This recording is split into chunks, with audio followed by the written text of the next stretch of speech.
Hello, Clever Cubs. Are you ready to learn some fun shapes today? Let's go!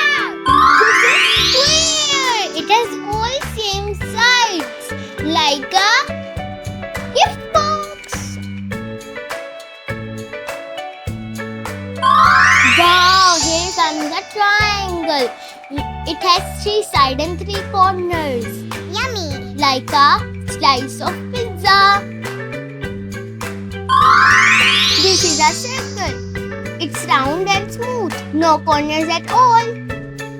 Like a ball. So now we have a rectangle. It has four sides, two long and two short, like a book.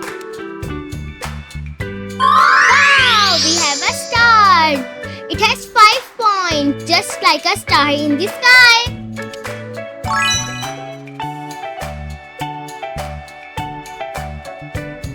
Great job, Clever Cubs. Let's say the shapes one more time. Square,